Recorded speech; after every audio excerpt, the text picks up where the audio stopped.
मित्रों, जैसा कि हम सभी जानते हैं कि इस मृत्युलोक अर्थात पृथ्वीलोक पर जीव जंतुओं के 84 लाख योनियां निवास करती हैं और उसी में से एक मनुष्य योनि भी है जिससे हमारा और आपका जन्म हुआ है। दोस्तों, हमने आपको अपने कई वीडियो में बताया है कि मृत्यु के बाद प्राणी को उसके कर्मों के हिसाब से अगला जन्म मिलता है और जब कोई प्राणी अपने पिछले जन्म में अधिक से अधिक सत्कर्म करता है तो उसका जन्म मनुष्य योनि में होता है। परंतु मित्रों, धर्मशास्त्र की माने तो अन्य सभी योनियों की अपेक्षा जीव को मनुष्य योनि में ही सबसे ज्यादा कष्ट भोगना पड़ता है। आज की इस वीडियो में हम आपको यही बताने जा रहे हैं कि मनुष्य को माता के गर्भ से मृत्यु तक किस किस तरह के कष्ट भोगने पड़ते हैं, जिसका वर्णन भागवत पुराण में किया गया है। नमस्कार दर्शकों, द डिवाइन टेल्स पर आपका एक बार फिर से स्वागत है। मित्रों, जब भी कोई प्राणी मृत्यु के बाद मनुष्य की योनि में जन्म लेता है तो वह सबसे पहले ईश्वर द्वारा निश्चित पुरुष के वीर कण के रूप में स्त्री के उदर में प्रवेश करता है। वहां वह एक रात्रि में स्त्री के रज में मिलकर एक बन जाता है, फिर 5 रात्रि में छोटे कण का रूप हो जाता है और उसके बाद अंडे के जैसे रूप में परिणत हो जाता है। इसी तरह 1 महीने में उसके सर निकल आते हैं, 2 मास में हाथ पांव आदि अंगों का निर्माण हो जाता है और 3 मास में नख अर्थात नाखून, अस्थि, चर्म यानी त्वचा, स्त्री पुरुष के चिन्ह तथा अन्य छिद्र उत्पन्न हो जाते हैं। 4 मास में उसमें मांस उत्पन्न होने लगता है। फिर 5वें महीने में गर्भ में पल रहे शिशु को भूख प्यास लगने लगती है और 6ठे मास से झिल्ली से लिपटकर वह कोख में घूमने लगता है। उस समय माता के द्वारा ग्रहण किए हुए अन्न जल आदि से उसकी भूख मिटने लगती है और वह कृमि आदि जंतुओं के उत्पत्ति स्थान में पड़ा रहता है। वह सुकुमार तो होता ही है। जब वहां के भूखे कीड़े उसके अंग नोचते हैं तब अत्यंत क्लेश के कारण वह क्षण क्षण में अचेत हो जाता है। इतना ही नहीं, माता के खाए हुए कड़वे, तीखे, गरम, नमकीन, रूखे और खट्टे आदि पदार्थों का स्पर्श होने से उसके सारे शरीर में पीड़ा होने लगती है। वह जीव माता के गर्भाशय में झिल्ली से लिपटा और आंतों से घिरा रहता है। उसका सिर पेट की ओर और पीठ और गर्दन कुंडलाकार मुड़े रहते हैं। माता के गर्भ में मनुष्य पिंजरे में बंद पक्षी की भांति पराधीन एवं अंगों को हिलाने डुलाने में भी असमर्थ रहता है। इस अवस्था में उसे दिव्य शक्ति के द्वारा स्मरण शक्ति प्राप्त होती है, जिसके बाद उसे अपने पिछले जन्मों के कर्म याद आ जाते हैं। फिर वह बेचैन हो जाता है और उसका दम घुटने लगता है। फिर 7वां महीना आरंभ होने पर उसमें ज्ञान शक्ति भी पनपने लगती है, जिसकी वजह से वह एक स्थान पर नहीं रहना चाहता। तब स्थूल शरीर में बंधा हुआ वह जीव अत्यंत भयभीत होकर दीन वाणी से कृपा याचना करता हुआ हाथ जोड़कर उस प्रभु की स्तुति करता है जिसने उसे माता के गर्भ में डाला है। माता के गर्भ में उपस्थित जीव प्रभु से यह याचना करता है कि हे प्रभु, माना मैं बड़ा अधर्मी हूँ, माना मैं बड़ा अधर्मी हूँ, माना मैं बड़ा अधम हूँ, मैं बड़ा पापी हूँ और आपने जो यह गति दिखाई है वह मेरे ही योग्य है। मैं शरीर से रहित होने पर भी देखने में पंच भौतिक शरीर से संबंध हूँ और इसीलिए इंद्रिय, गुण, शब्दादि विषय और विदाभास अर्थात अहंकार रूप जान पड़ता हूँ।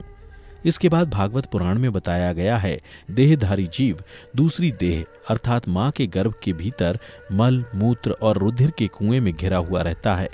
उसके पाचन रस की ऊष्मा से गर्भ में मौजूद जीव का शरीर अत्यंत संतप्त होता रहता है। इन कष्टों के बारे में सोचते हुए जीव गर्भ से बाहर निकलने की प्रबल इच्छा लिए महीने गिन रहा होता है और भगवान से प्रार्थना करता रहता है कि हे भगवान, मुझ दीन को यहाँ से कब निकाला जाएगा। फिर गर्भ में मौजूद मनुष्य सोचता है कि पशु पक्षी आदि अन्य जीव तो अपनी मूढ़ बुद्धि के अनुसार अपने शरीर में होने वाले सुख दुखादि का ही अनुभव करते हैं, किंतु मैं तो भगवान आपकी कृपा से साधन संपन्न शरीर से युक्त हुआ हूँ। अतः आपकी दी हुई विवेक बुद्धि से अपने शरीर के बाहर और भीतर अहंकार रूपी आत्मा का अनुभव करता हूँ। भगवान, इस अत्यंत दुख से भरे हुए गर्भाशय में यद्यपि मैं बड़े कष्ट से रह रहा हूँ तो भी इससे बाहर निकलकर संसारमय अंधकूप में गिरने की मुझे बिल्कुल इच्छा नहीं है, क्योंकि उसमें जाने वाले जीव को आपकी माया घेर लेती है, जिसके कारण उसके शरीर में अहम बुद्धि हो जाती है और उसके परिणाम में उसे फिर इस संसार चक्र में ही रहना होता है। इसलिए वह भगवान से बार बार विनती करता रहता है कि वे उसे इस कष्ट से और सांसारिक मोह माया से जितनी जल्दी हो सके उतनी जल्दी मुक्ति दे दें। फिर 9वें या 10वें महीने में जब मनुष्य अपनी माता के गर्भ से इस मृत्युलोक में आता है तो वह उसकी सारी स्मृति नष्ट हो जाती है। वह विपरीत गति को प्राप्त होकर बार बार जोर जोर से रोने लगता है। फिर माता पिता के द्वारा उसका पालन पोषण किया जाता है। शिशु अवस्था में जब मनुष्य को खाट पर सुला दिया जाता है तो उसे खटमल आदि जैसे कई कीड़े काटते रहते हैं, लेकिन तब उसमें शरीर को खुजलाने, उठाने अथवा करवट बदलने की भी सामर्थ्य न होने के कारण वह बड़ा कष्ट पाता है। उसकी त्वचा बड़ी कोमल होती है, इसलिए वह सिवा रोने के कुछ नहीं कर सकता। इसी तरह मनुष्य बाल्यावस्था के दुख भोग कर युवावस्था में पहुंचता है। इस समय उसे यदि कोई इच्छित भोग नहीं प्राप्त होता तो अज्ञानतावश उसका क्रोध बढ़ जाता है और वह शोकाकुल हो जाता है। देह के साथ ही साथ अभिमान और क्रोध बढ़ जाने के कारण मनुष्य अपना ही नाश करने के लिए दूसरे कामी पुरुषों के साथ वैर कर लेता है। इतना ही नहीं, खोटी बुद्धि और अज्ञानता के कारण मनुष्य में मेरेपन का अभिमान करने लगता है। जो शरीर इसे मृत्युकाल तक अनेक प्रकार के कष्ट ही देता है, उसी के लिए मनुष्य तरह तरह के कर्म करता रहता है, जिनमें बंध जाने के कारण इसे बार बार संसार चक्र में जन्म लेना पड़ता है। इतना ही नहीं, मनुष्य योनि में जन्म लेने के बाद यदि किसी मनुष्य का भोगों में लगे हुए विषयी पुरुषों से समागम हो जाता है और वो उसी का अनुगमन करने लगता है तो पहले के समान ही वह फिर नार की योनि में जन्म लेता है, जिसके संग मनुष्य की पवित्रता, दया, वाणी का संयम, बुद्धि और इंद्रियों का संयम जैसे सद्गुण नष्ट हो जाते हैं। इसलिए भागवत पुराण में बताया गया है कि किसी भी मनुष्य को ऐसे लोगों के साथ मित्रता नहीं करनी चाहिए जो हमेशा स्त्रियों के साथ समागम में रत रहता हो, अशांत और मूढ़ अर्थात मूर्ख हो, क्योंकि जीव को किसी और का संग करने से ऐसा मोह और बंधन नहीं होता जैसा स्त्री और स्त्रियों के संगियों का संग करने से होता है। इससे जुड़ी एक कथा में बताया गया है कि एक बार परमपिता ब्रह्मा जी अपनी पुत्री सरस्वती को देखकर उसके रूप लावण्य से मोहित हो गए थे और उसके मृगी रूप में भागने पर उसके पीछे निर्लज्जता पूर्वक मृग रूप होकर दौड़ने लगे। इसलिए ऐसा कौन सा पुरुष हो सकता है जिसकी बुद्धि स्त्री रूपणी माया से मोहित ना हो। इतना ही नहीं, स्त्री रूपणी माया में इतना बल है कि वह अपने भ्रकुटी अर्थात नयन से बड़े बड़े दिग्विजयी वीरों को पैरों से कुचल देती है। जो पुरुष योग के परम पद पर आरूढ़ होना चाहता हो अथवा जिसे मेरी सेवा के प्रभाव से आत्मा अनात्मा का विवेक हो गया हो, वह स्त्रियों का संग कभी ना करे, क्योंकि उन्हें ऐसे पुरुष के लिए नरक का खुला द्वार बताया गया है। जो मनुष्य अपने जीवन में स्त्री में आसक्त रहता है तथा मृत्यु के समय भी स्त्री का ही ध्यान करता है, उसे अगले जन्म में स्त्री योनि प्राप्त होती है। मनुष्य रूपी जीवन पाकर यदि कोई मनुष्य जिस किसी भी जीव की हत्या अपने भौतिक सुखों को प्राप्त करने के लिए करता है, उसे अगले जन्म में उसी जीव की योनि में जन्म लेकर कष्ट भोगना पड़ता है।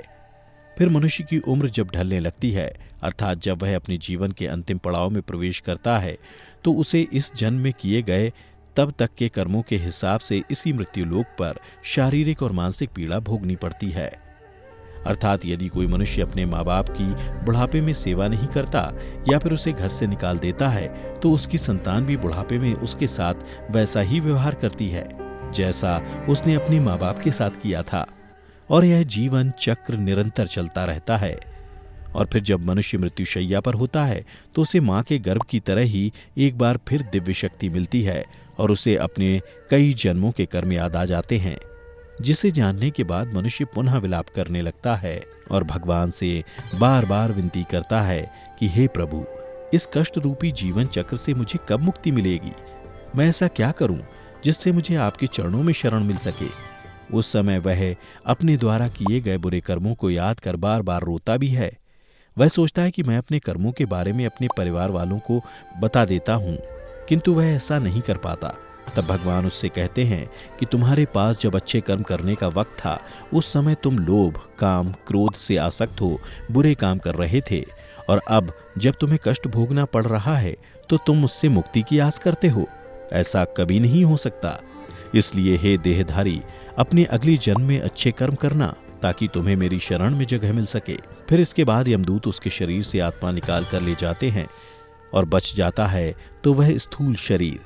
इसलिए मनुष्यों को चाहिए कि वह भगवान के द्वारा मिले मनुष्य रूपी जीवन में अधिक से अधिक सत्कर्म कर जन्म मृत्यु के चक्र से खुद को मुक्ति दिला ले और सदा के लिए भगवान के चरणों में अपना स्थान बना ले।